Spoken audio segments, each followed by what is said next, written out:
ஸல்லல்லாஹு அலைஹி வஸல்லம் ஒரு நபித்தோழரை பார்க்கிறார்கள். பள்ளியில் தொழுகை அல்லாத நேரத்தில் அவரை பார்த்து கேட்டார்கள், ஏன் தோழரே பள்ளிக்கு வந்திருக்கிறாய் இந்த நேரத்தில்? அவர் சொன்னார், யா ரசூலல்லாஹ், கடன், யா ரசூலல்லாஹ், கவலைகள். உள்ளம் நிரம்பி இருக்கிறது அல்லாஹ்வின் தூதரே. அல்லாஹ்வுடைய தூதர் ஸல்லல்லாஹு அலைஹி வஸல்லம் சொன்னார்கள், நான் ஒரு துஆவை சொல்லித் தருகிறேன், அதை நீ ஓதினால் அல்லாஹ் ரப்புல் ஆலமீன் உனக்கு இந்த சோதனைகளில் இருந்து வெளியேறக்கூடிய வாய்ப்பை அல்லாஹ் ரப்புல் ஆலமீன் உனக்கு தருவான். என்ன அல்லாஹ்வின் தூதரே அந்த பிரார்த்தனை? அல்லாஹும்ம இன்னி அஊது பிக மினல் ஹம்மி வல் ஹஸன், அல்லாஹும்ம இன்னி அஊது பிக மினல் ஹம்மி வல் ஹஸன். யா அல்லாஹ், என்னுடைய துக்கம், என்னுடைய எதிர்காலம் என்ன ஆகப் போகிறது, நான் எதை நோக்கி செல்லப் போகிறேன், என்னுடைய வருமானம் என்ன ஆகப் போகிறது, இவ்வளவு கஷ்ட இழப்புகளை சந்தித்து விட்டேனே, இனிமேல் என்ன ஆகப் போகிறது என்ற கவலையில் இருந்தால், யா அல்லாஹ், அந்த துக்கத்தை நீக்கு யா அல்லாஹ். எதிர்கால கவலைகளை பற்றிய கவலையை உள்ளத்திலிருந்து நீக்கு யா அல்லாஹ். வல் ஹஸன், என்னுடைய முன்னால் நான் செய்த பாவங்கள், முன்னால் என் வாழ்க்கையில் நடந்த நிலைகள், நான் சந்தித்த இழப்புகள், அதனால் என் உள்ளம் துவண்டிருக்கிறது. எதிர்காலத்தை பற்றியும் கடந்த காலத்தில் நான் செய்ததை பற்றியும் என்னுடைய உள்ளம் கவலை கொண்டு நடக்க முடியாமல், நகர முடியாமல் இருக்கிறேன் யா அல்லாஹ். அதை நீக்கு யா அல்லாஹ். எதிர்காலத்தை பற்றிய கவலையை நீக்கு, கடந்த காலத்தை பற்றிய நினைவுகளை நீக்கு, இனிமேல் வாழக்கூடிய வாழ்க்கையை சரிபடுத்து என்று இறைவனை அழைப்பான். அல்லாஹும்ம இன்னி அஊது பிக மினல் ஹம்மி வல் ஹஸன் வ அஊது பிக மினல் அஜ்ஸி வல் கஸல். யா அல்லாஹ், இயலாமை, என்னால் இனிமேல் என்ன செய்ய முடியும், என்ன இருக்கிறது என்னிடத்தில், எதை கொண்டு சொல்லுவேன் என்ற பயம், இயலாமை என்னிடத்தில் இருக்கிறது. யா அல்லாஹ், கசல், சோம்பேறித்தனத்தால் சோம்பலில் இருக்கிறேன், என்னால் முடியும் யா அல்லாஹ், ஆனால் எழ முடியவில்லை, என்னால் இந்த சோதனைகளை கடக்க முடியவில்லை, என்னிடத்திலே தைரியம் இல்லை யா அல்லாஹ், தைரியத்தை கொடு, அதை செய்து முடிக்கக்கூடிய உறுதியை கொடு. வஅஊது பிக மினல் அஜ்ஸி வல் கஸல் வஅஊது பிக மினல் ஜுப்னி வல் புகுல். யா அல்லாஹ், கஞ்சத்தனத்தை விட்டும், யா அல்லாஹ், கோழைத்தனத்தை விட்டும், யா அல்லாஹ், கடன் என்னை மிகைப்பதை விட்டும், மனிதர்கள் என்னை ஆக்கிரமிப்பதை விட்டும் என்னை பாதுகாத்து விடு யா அல்லாஹ். இந்த அல்லாஹ்வுடைய தூதர் ஸல்லல்லாஹு அலைஹி வஸல்லம் அந்த துஆவை அந்த தோழருக்கு கற்றுக் கொடுத்தார்கள். இதை ஓதக்கூடிய வழக்கம் உள்ளவர்களாக மாற வேண்டும். இப்படி அல்லாஹ்வை அழைக்கக்கூடிய முறையிலெல்லாம் இதா சஅலக இபாதி அன்னி ஃபஇன்னி கரீபுன் உஜீபு தஅவத தாஇ இதா தஆன். அழைப்பவர்கள் அழைத்தால் அந்த அழைப்பிற்கு இவன் பதில் கொடுக்காமல் இருப்பதில்லை. அல்லாஹ்வின் தூதர் சொன்னார்கள், ஒரு மனிதன், ஒரு முஃமின் அல்லாஹ்விடத்திலே கரம் ஏந்தி அவனுடைய கரம் அல்லாஹ் கொடுக்காமல் கீழே விழுந்தால் அவன் கேட்பதை இறைவன் வெட்கப்படுகிறான் என்று அல்லாஹ்வுடைய தூதர் ஸல்லல்லாஹு அலைஹி வஸல்லம் சொன்னார்கள். அல்லாஹ்வை அழையுங்கள். கடைசியாக இந்த நேரத்தில் சுருக்கமாக சொல்கிறேன், மீண்டும் சொல்கிறேன், நோயால் சிரமப்படுகிறீர்களா, இழப்புகளால் சிரமப்படுகிறீர்களா, பிரிவால் சிரமப்படுகிறீர்களா, கடினமான காலத்தை வாழ்க்கையில் கடக்கிறீர்களா, ஒருபோதும் அல்லாஹ் உங்களை கைவிட மாட்டான். உங்களை விட இறைவன் உங்கள் மீது நேசம் கொண்டிருக்கிறான். கவலை கொள்ளாதீர்கள். நீங்கள் தனியாக ஒருபோதும் இல்லை. உலகமெல்லாம் உங்களுக்கு எதிராக இருந்தாலும் நீங்கள் தனியாக இல்லை. அவன் உங்களோடு இருக்கிறான். அவன் உங்களோடு இருந்தால், இந்த உலகத்தில் யார் உங்களோடு இல்லை என்றாலும், இந்த உலகமே உங்களை வெறுத்திருந்தாலும், உலகமே உங்களை புறக்கணித்தாலும் கவலை கொள்ளாதீர்கள். அது போதும் நமக்கு.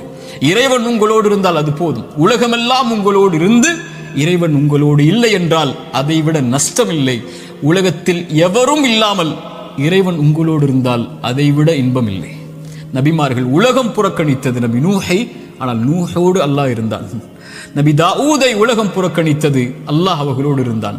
நபி யூனுஸை உலகம் புறக்கணித்தது, அவர்கள் செய்த பாவத்திற்காக மன்னிப்பை கேட்டார்கள், அல்லாஹ் அதிலிருந்து அவர்களை பாதுகாத்தான். இப்ராஹீமை உலகம் புறக்கணித்தது, அல்லாஹ் அவர்களோடு இருந்தான். மூசாவை உலகம் புறக்கணித்தது, அல்லாஹ் அவர்களோடு இருந்தான். நபி அல்லாஹ்வின் தூதரையும் உலகம் புறக்கணித்தது, பெரும்பான்மை புறக்கணித்தது, அல்லாஹ் அவர்களோடு இருந்தான். லா தஹ்சன் இன்னல்லாஹ மஅனா. அல்லாஹ்வின் தூதர் அதனால்தான் சொன்னார்கள், கவலை கொள்ளாதீர், அல்லாஹ் நம்மோடு இருக்கிறான். அல்லாஹ்வின் தூதர் ஸல்லல்லாஹு அலைஹி வஸல்லம் ஒரு தாயை குறித்து சொன்னார்கள். போர்க்களத்தில் காணாமல் போய் கிடைத்த ஒரு குழந்தையை ஒரு தாய் தேடி வரும்போது அல்லாஹ்வுடைய தூதர் அதை எடுத்து கொடுக்கும் போது, அந்த தாய் அந்த குழந்தையை வாங்கி கட்டி அணைத்து அதற்கு உணவை கொடுக்கும் போது அல்லாஹ்வின் தூதர் நபித்தோழர்களை பார்த்து கேட்டார்கள், இந்த தாய் இந்த குழந்தையை நெருப்பில் வீசுவாளா? அந்த குழந்தை படக்கூடிய சிரமத்தை கஷ்டமாக உணர்ந்த அந்த தாய், தன் உயிர் போய் கிடைத்த வந்த மகிழ்ச்சியில் இந்த வாழக்கூடிய இந்த தாய் இந்த குழந்தையை நெருப்பில் வீசுவாளா? தன்னோடு வந்துவிட்ட அந்த குழந்தையை எப்படி நெருப்பில் வீசுவாள்? அல்லாஹ் இந்த குழந்தைக்கு இந்த தாய் காட்டக்கூடிய அன்பை விட அல்லாஹ் அவனுடைய அடியார்கள் மீது இரக்கம் உள்ளவன். அல்லாஹு அக்பர். ஒரு அறிஞர் அழகாக சொல்லுவார், யா அல்லாஹ், அல்லாஹ்வை அழைத்து சொல்லுவார், யா அல்லாஹ், என் தாயை விட என் மீது இரக்கம் காட்டக்கூடியவன் நீ.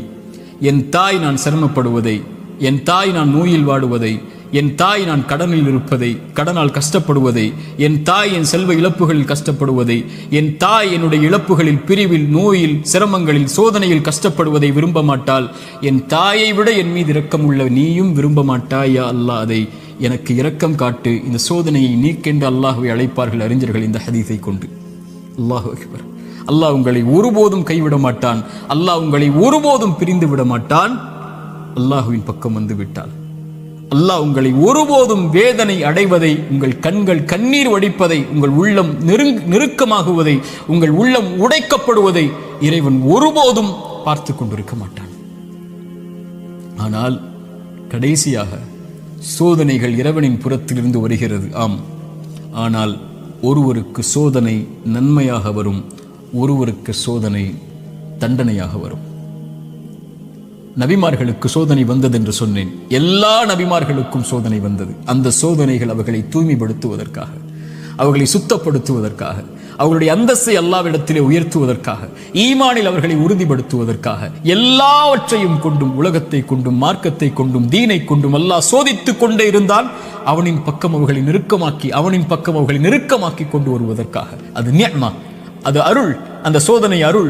அல்லாஹ்வுடைய தூதர் ஸல்லல்லாஹு அலைஹி வஸல்லம் அவர்கள் சொன்னார்கள், உலகத்தில் அதிகமாக சோதிக்கப்பட்டவர்கள் யார் என்று கேட்கும்போது நபிமார்கள், அவர்களுக்கு பின்னால் வந்தவர்கள், அவர்களுக்கு பின்னால் வந்தவர்கள் என்று சொல்லிவிட்டு சொன்னார்கள், அல்லாஹ் ஒரு மனிதனுடைய மார்க்கத்திற்கு ஏற்ப அவனை சோதிப்பான். யா அல்லாஹ், அவனுடைய மார்க்கம் நிலையாக உறுதியாக இருந்தால் அந்த உறுதியோடு, அந்த நிலையோடு சோதனையும் உறுதியாகும். யா அல்லாஹ். மேலும் சொன்னார்கள், அவனுடைய மார்க்கம் எளிதாக இருந்தால் சோதனையும் அவனுக்கு எளிதாகும்.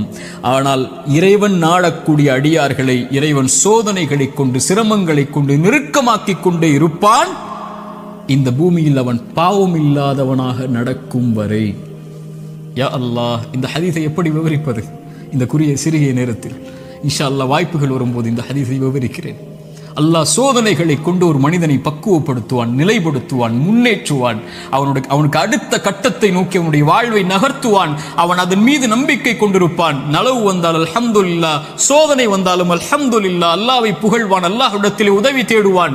இவன் முஃமின்.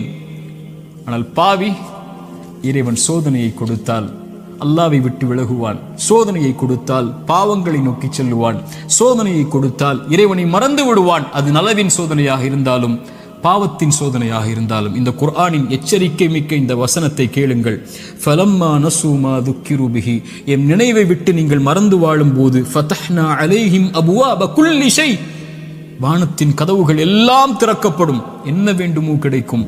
ஹத்தா இதா ஃபரிஹு மா ஊது, அல்லாஹ் கொடுத்ததை கொண்டு அவர்கள் நிம்மதியோடு வாழ்ந்து கொண்டிருக்கும் போது, அது சோதனை என்று அறியாத அந்த பாவிகளுக்கு அஹத்னாஹும் பக்ததன், திடீரென்று அல்லாஹ் பிடித்து அவர்களை நஷ்டவாளிகளாக மாற்றி விடுவான். அல்லாஹ்வின் தூதர் ஸல்லல்லாஹு அலைஹி வஸல்லம் சொன்னார்கள், அடியானுக்கு அல்லாஹ் ஒரு சோதனையை இந்த உலகத்திலே விரைவுபடுத்துகிறான் என்றால் அவனுக்கு அல்லாஹ் ரப்புல் ஆலமீன் நலவை நாடுகிறான். அல்லாஹ் அவனுக்கு சோதனையை தாமதப்படுத்துகிறான் என்றால் பாவங்களின் காரணமாக நாளை மறுமையில் அவனுக்கு அல்லாஹ் ரப்புல் ஆலமீன் அதை கொடுப்பதற்கு அல்லாஹ் காத்திருக்கிறான்.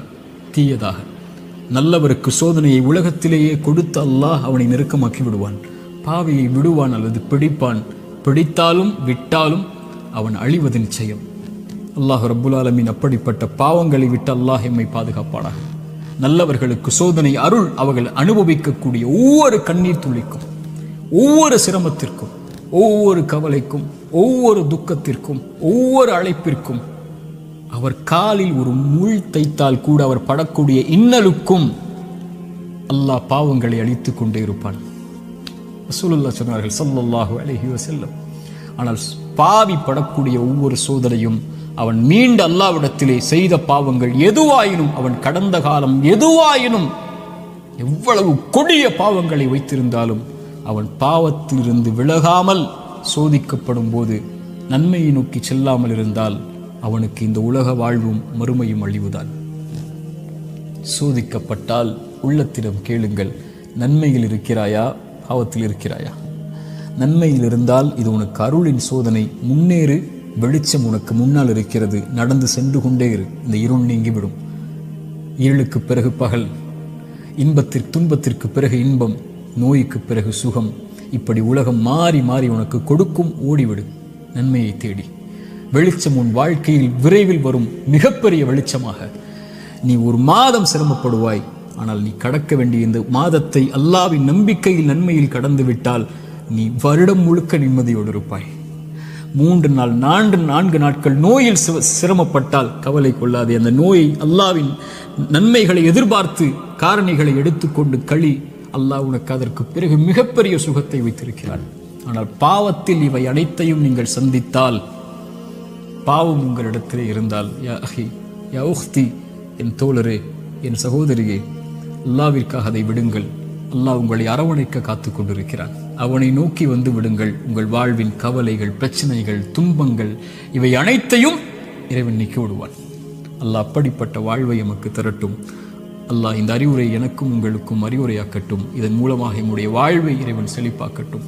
உலக சமூகத்திலே முஸ்லிம் சமூகம் படுகின்ற இன்னல்கள், கஷ்டங்கள், பிரச்சனைகள், சோதனைகள், குறிப்பாக பலஸ்தீனில் நம்முடைய சகோதர சகோதரிகள் படக்கூடிய எல்லா இன்பங்கள், எல்லா இழப்புகளுக்கும், எல்லா சோதனைகளுக்கும், எல்லா துன்பங்களுக்கும் அல்லாஹ் விரைவில் மிகப்பெரிய வெற்றியோடு அல்லாஹ் வெளிச்சத்தை தரட்டும். அகூலு கௌலி ஹாதா அஸ்தக்ஃபிருல்லாஹ் லீ வலக்கும்.